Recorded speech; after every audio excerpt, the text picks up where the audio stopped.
Hello and good evening, and welcome to my channel.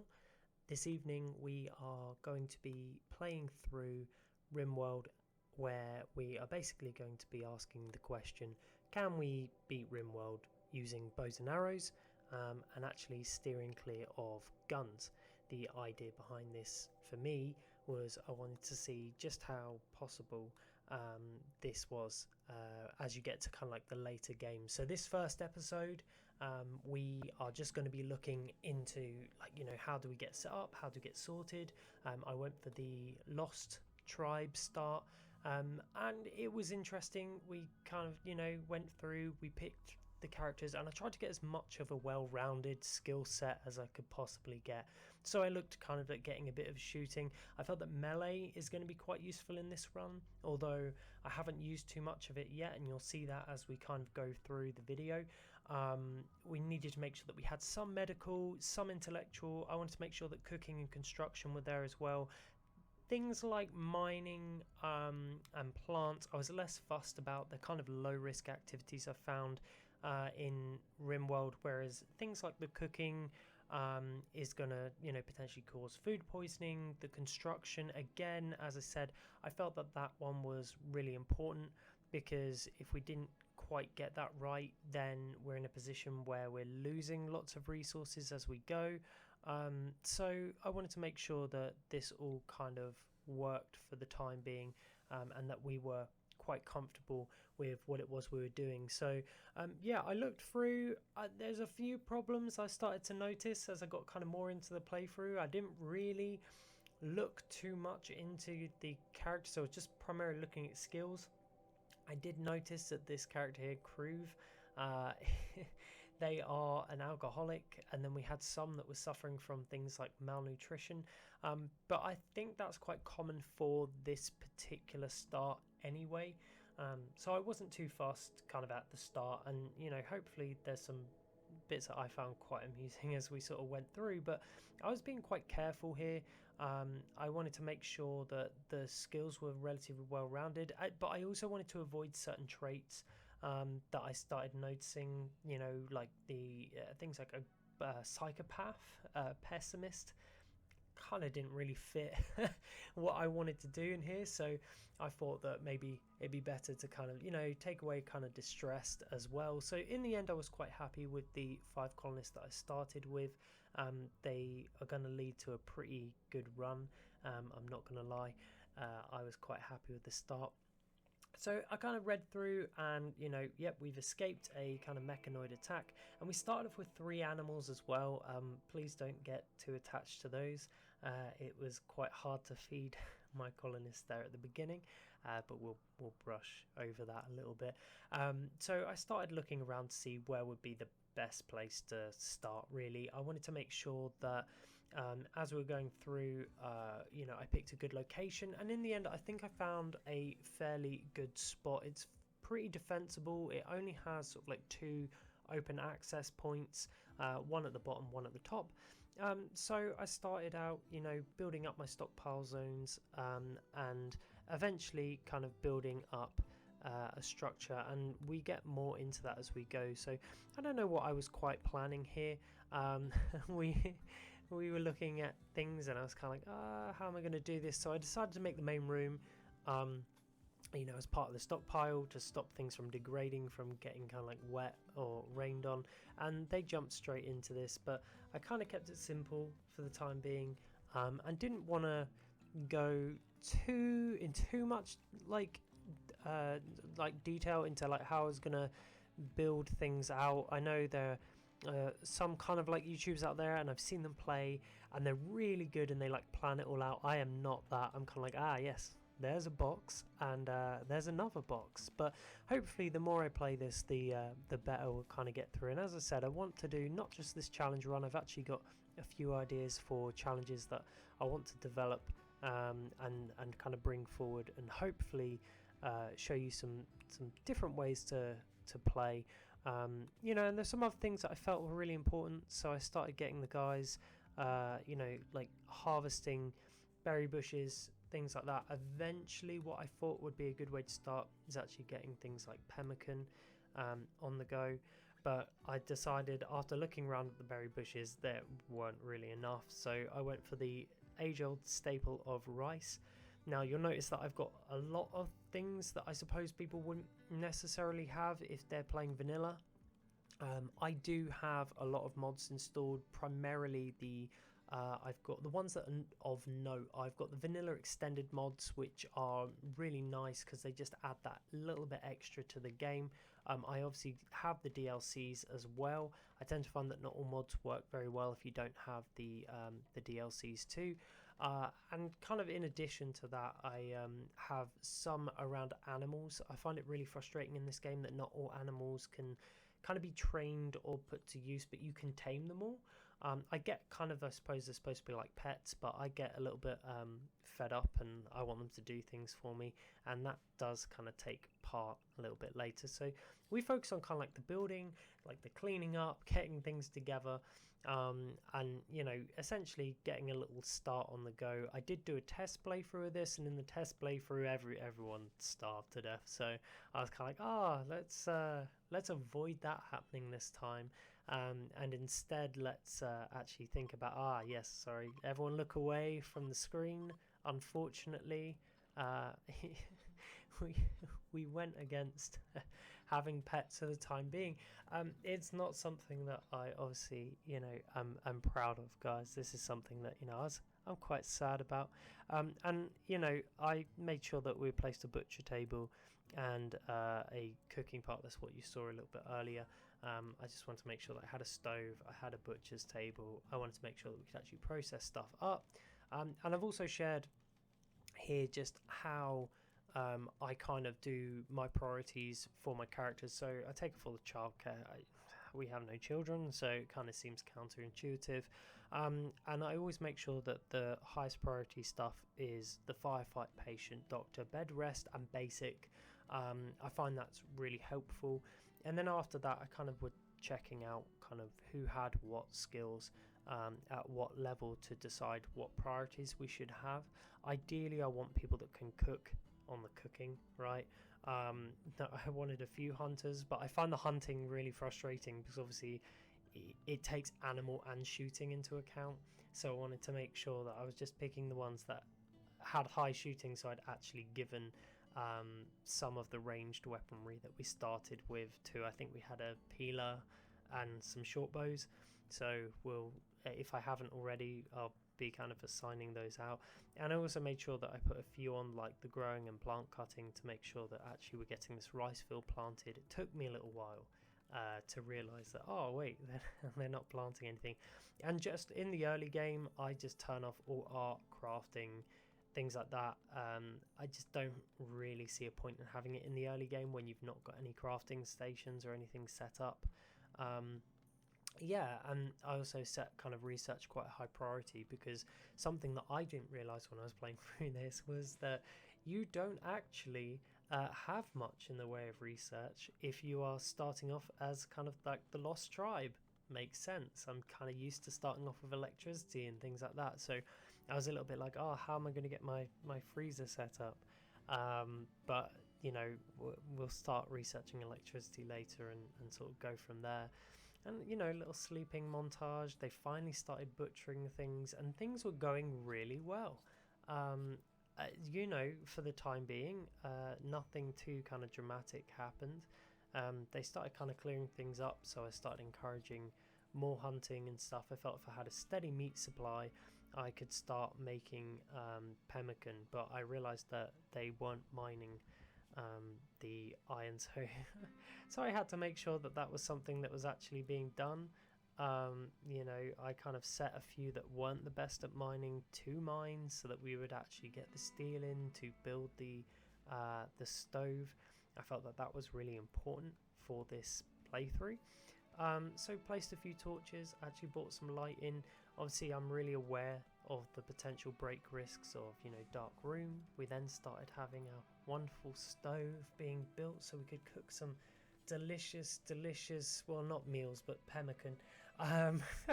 Mostly because it has like a year-long or 2-year-long shelf life, so I wanted to make sure that we had plenty of that just to keep them going. It doesn't really seem to register much as a food, because you'll see through this playthrough I get quite a few like low food warnings, and I'm not sure whether that's because they eat like 5 or 10 at a time, which I suppose I can kind of appreciate. So when you have like 200, it's actually only like 20 meals, but you'll get the low food a lot. Yeah, and I kind of got them like, you know, chopping things down. People got busy moving through things, and we had a few, like, you know, people like visit the colony and stuff like that. And yeah, I mean, we started collecting a little bit really, and I started thinking about, you know, what do I research next. I did consider the great bow for a while, but then I thought, do you know what, basic furniture, as much as I could use like the sleeping rolls, I felt that it was probably best to have actual kind of elevated beds, especially if I was gonna, you know, get into building a room. And then I did do that. I did start building rooms. I thought I was making them quite spacious, but these lovely little people, they're very needy, and they need lots of space. And yeah, it all started coming together. I built up a few of the rooms, and I was gonna expand it out more, which I think you see here, but then we had a lovely little event happen, which you will see in this video, which it was nice because it kind of saved me a little bit on space, allowed me to start thinking about building out a storeroom. So yeah, but I made sure that everyone had their own room, mostly because quite a few of these people, because they were kind of like, you know, malnourished potentially and things like that, quite a few of them were actually very high break risks, right? And I was like, okay, so let's see how it goes. And yeah, this bit was frightening. A koala gone wild. I feared for my life, I'll be honest. So much so that I ended up drafting everyone who had ranged weaponry of any kind. So we had 2 short bows and the peeler, and yeah, they're all fantastic shots, so we didn't really need to worry. So Barra, I was a little bit concerned about, so I pulled them back, and I had these guys ready to fight for me. And you guys just take a minute, watch, see what happens. And there we go. Yep, it was this vicious koala, and there we go. And Barra just kind of, you know, I sent them in and then was like, oh, actually, do you know what, friendly fire. And then these guys showed their amazing marksman skills. It's in the end, I ended up sending in Barra because I was like, oh gosh, they're missing everything. But we got a nice stun off, and then obviously the 2 of them very quickly handled the very angry koala bear that just kind of wandered into the map and was filled with rage.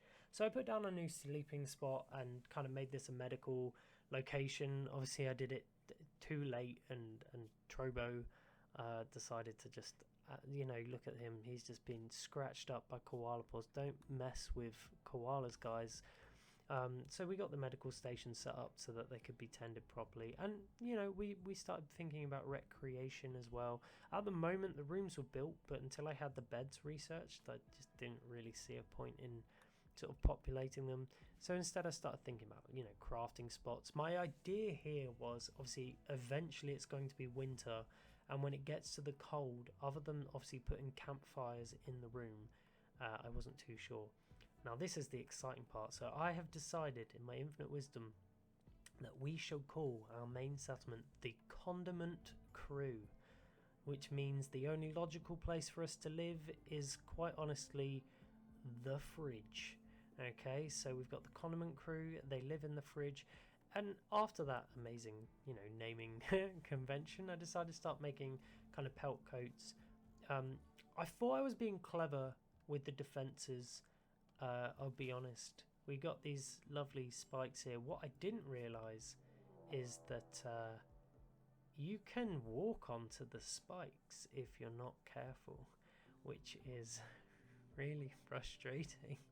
But you know, we'll touch on that later. But yeah, so we had our first raid, so I wasn't too worried about these early raids, right? Because they're normally like, here's a dude, This dude has, I don't know, a wooden stick. Fear me. But then you've got like 4 people that are going, oh yeah, okay. They kind of caught us off guard a little bit, I'll be honest. They came charging down. Although, I was quite happy. Groove got like a few shots off, which did help. You know, they took some serious damage, and their asthma didn't help them in this situation, I don't think. So we had this asthmatic bandit essentially charging our base. It was a very scary time, guys, as they're running towards me, wheezing in pain. I was like, oh, okay, that's fine. And we kind of got him fixed up. He only took a few stabs with the shiv, which, you know, yeah, okay. We survived, though. It's all good. And, you know, we needed somewhere to put the bodies, so I made a beautiful stockpile that I just kind of cleared all and allocated to corpses, as you do, really. I didn't want to dig a grave for every single one. Yeah, and then we started building jackets in our spare time, and you know, I did consider potentially you know, being more concerned about the whole kind of crafting situation at a 2, but no, it worked out all right. And then you know, like the kind of people started getting hurt because he managed to walk on a spike, which is what I mentioned to you guys earlier. So I decided, you know, oh, I'll move them around, but then I kind of didn't want to risk it because the raids at this point aren't really anything to worry about. So I was like, okay, well, do you know what? He's just taken a load of damage. His poor right pinky just completely stabbed his. I don't know how with that trap he managed to get his neck, torso, right arm, right leg, and right pinky. Like, I'm sat there going, like, how badly do you need to charge into a trap you placed for this to happen? So I decided for the time being to move them and just store the 2 of them till I was ready. And then romance blossomed. Kruv and Barra, you know, trading. They had the little love heart kind of thing, and I was like, oh, isn't this lovely? They're now officially romanced, and I was like, this is great because now I need one less bedroom. So yeah, that was kind of good, and I jumped into researching meat drying, which I think is part of the vanilla expanded DLCs, because I thought the idea of like maybe having jerky might be a nice way to process the abundance of meat when I'm kind of hunting, and later I'm going to go into like domestication and stuff. So and then the Kruv saga started. So it turns out, and I didn't read very carefully into this, but Kruv is a raging alcoholic. So no judgment here on that one, but you know, it did have an interesting story that developed as we went through. So I kind of waited for the beds to be built. It took me a little while to actually realise that the double bed would not get built without cotton, which we'll deal with later on. But yeah, so we started collecting like lots of resources that I felt we were going to need to make this playthrough really useful, but I decided they all needed better names. So in order to fit, you know, the condiment crew, we have hot sauce, we have pepper, we have salt, ketchup, and finally soy. And I felt like this was fitting for the condiment crew, you know. I felt like this would help us bring them together, and also make it easier for me when I was referencing them, which is why it probably sounds like I'm a bit uncomfortable saying their names at the start, because in my mind I knew exactly who they were, right? I was like, oh yeah, that's ketchup and that's hot sauce. So hot sauce is the one that got done in by the trap, and salt is alcoholic. And it took me a little while, right? I kept seeing this major break risk, but because I speed up time and slow down time quite a lot when I'm playing through, it actually took me to like the 3rd time this happened to realize he was just downing brandy, which I didn't even realize was brandy. Okay, so it took me a little while before I realized it was the problem, but you'll slowly start to see the room essentially just fill up with vomit. Now, if any of you want to know what peak efficiency looks like, hot sauce demonstrates it here with a shooting level of 6. You can see him expertly miss this turkey every damn time. Like, I sometimes think that the skills just are made up in this, right? Because I was literally looking at it going, you just keep missing, man. What's going on? And then we found this, just to make things worse. I don't know what this is. If you want to hit in the comments and tell me what this means for me.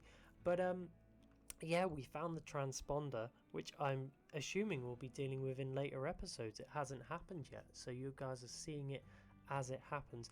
But you know, I was kind of trying to be clever here, so I started thinking about, well, maybe if we start growing cotton, maybe we can have some nice warm cotton clothes ready for the winter months, and they will protect us from the inevitable robot invasion.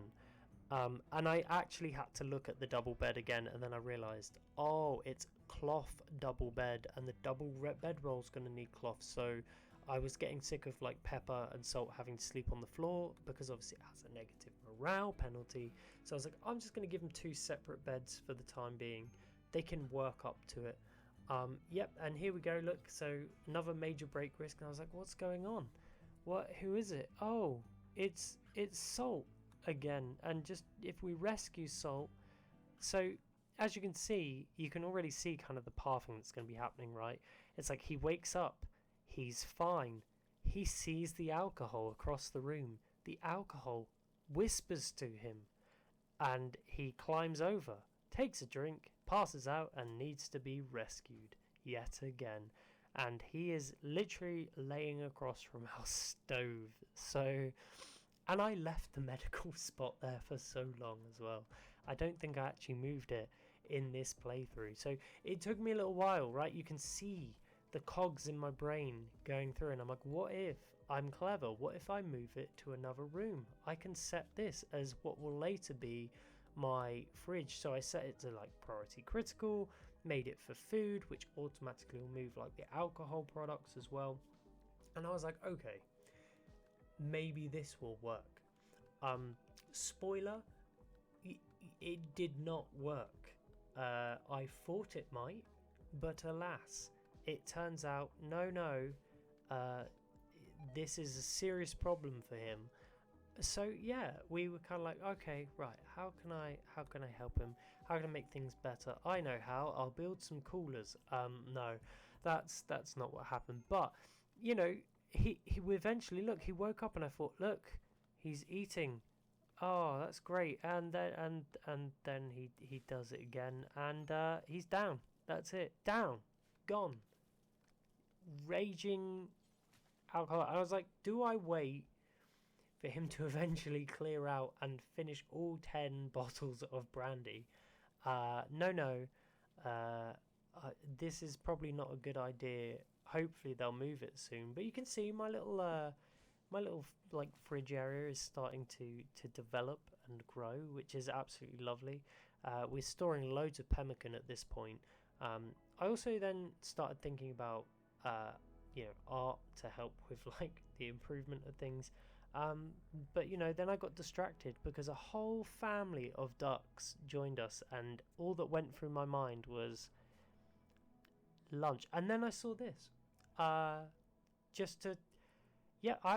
never come across this in any of my playthroughs either. This is new to me, but a mega spider sounds bad. Salt then decided to be Salt, and yet again, he's already like flooded the room with like vomit at this point, and I'm there like, okay, sorry, if you wouldn't mind just rescuing Salt again, but we're down to 9 bottles at this point. So I was like, okay, pretty good going, you know. And then the ducks, they came, they joined us, they then started running amok. Okay, now I set their area to home thinking, and I set them to butcher thinking, you know, hey, they can't, how much issue can they cause in the short window that they are here? They just started going crazy. They're like running through the house, eating the pemmican. I'm just there like, come on, man. Like, and it wasn't like working at all. So in the end, right, I decided to you kill the ducks for the meat and then burn the alcohol, which when I tried to do, I did it wrong. I clicked prioritize hauling alcohol when I needed to prioritize, working at the campfire, which ended the alcohol saga. So now we have to help Salt kick his addiction, and and then we just got to wait for the ducks to be taken care of, because if I'm honest with you, they just cause problems. It turned out it was actually, I had a few problems with the butchering table. I do get this from time to time, but when I built a butchering spot, they just went back to using it absolutely fine. But Salt just stared into the bonfire. He woke up, stared into the bonfire, and then vomited everywhere. And deep down, I think he knew. He was unconscious, but I think he knew what happened. And then I put him on cleaning. I put him on cleaning because he just made a mess. He was just terrible. Absolutely terrible.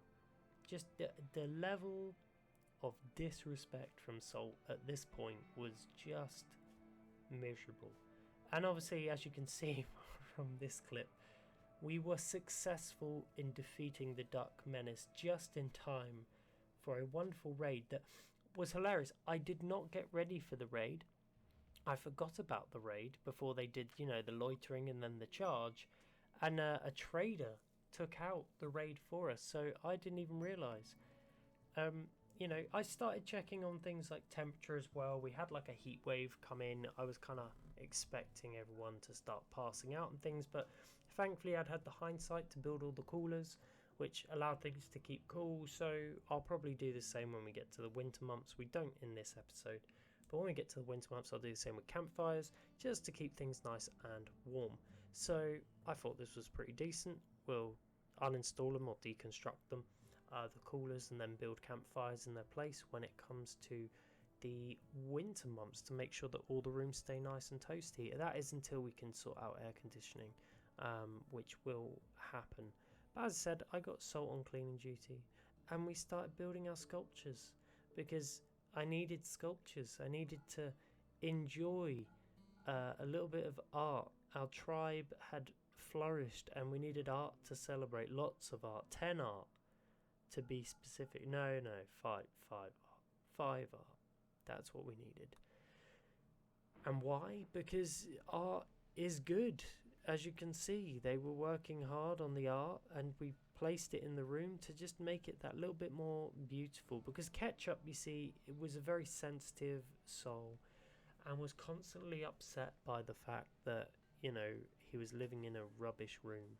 So I gave him the power of flooring, and as well as flooring, sculptures that he himself had made, because I've made up in my head that he's a very vain character as Ketchup. He or she or they, I suppose.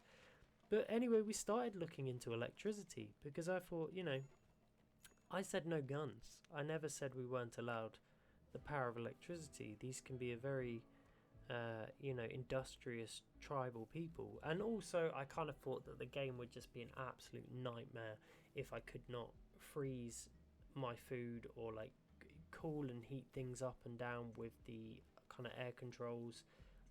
I didn't really want to go that far, and in more challenging playthroughs I will. Now, this was a surprise to me. So I killed the ducks, okay? Then this duck hatched, and I didn't even realize it existed, and I named it Pickle. And Pickle is now Salt's emotional support duck. He's going through some things. Everyone likes Salt, so we will support him on his journey. And Pickle will be, emotional support duck. But, Pickle also got the plague. So this is either going to be great for Salt, or not so great, depending on how attached he becomes to the wonderful Pickle. But it's minor plague, guys. It's not like that other plague, the major plague. It's a minor plague, and the immunity was building up, and everyone was looking after this little duckling in the hopes that they would never ask to meet their parents. I did not want to risk it. Now, the nice thing is, though, that because Pickle can be trained in anything, Pickle is going to become an attack duck, which I personally am very excited for. I want to see the ultimate power of the attack duck in all its glory. Can it defeat off raids? And will I, to be fair, I think I might need to start relying on the stronger animals, building up an infrastructure for that later on, so that they can help me in the melee, because if we've only got bows, we are going to really struggle when we're actually up against people with kind of, the semi-automatic weapons. So we need to think about that. And yeah, and then we had some children visit us begging for silver, and I am a merciful tribal leader, so I kind of thought long and hard about it, and I've seen some pretty brutal playthroughs of people, but I appealed to the tribe's good nature, and in the end, we decided that we would help them, which we'll see in a little while. It's very special, very special. But yeah, it was quite fun checking in on both Pickle and Salt. Both of them going through their own struggles. Pickle, the plague; Salt, alcoholism. And as I said, Salt is our cleaner at the moment, as well as other things, just because I felt that Salt had caused so much of a mess that he needed to stay productive. He needed to be a productive and contributing member of the tribe, to keep him busy, keep his mind on things. I have no idea what will happen when his alcohol withdrawal gets to 100%. And then Ketchup, he did the good thing. He gave them some silver, mostly because I didn't want to. I didn't know if any of my colonists would actually benefit from like the gift of charity, and I wanted to make sure that this was something that they could all have, they could all enjoy. But as I said, we kind of started getting near the end. The colony is looking good. We came off of electricity. As good as electricity was, it's going to take ages. 3,200 to get the cooler, which we need with the air conditioning. And eventually I kind of started thinking, do you know what we really need? We actually need to start thinking about clothing, because I wanted to be able to make kind of the parkas and the dusters and the things that will help keep them kind of warm and cool in the summer and winter months. And yeah, really, it was this was a good start. We had an interesting start. We had a couple of raids, and I do think in the next few episodes things are going to start heating up. So thanks so much for watching, guys. It's been an absolute pleasure, and I really look forward to seeing you all in the next one.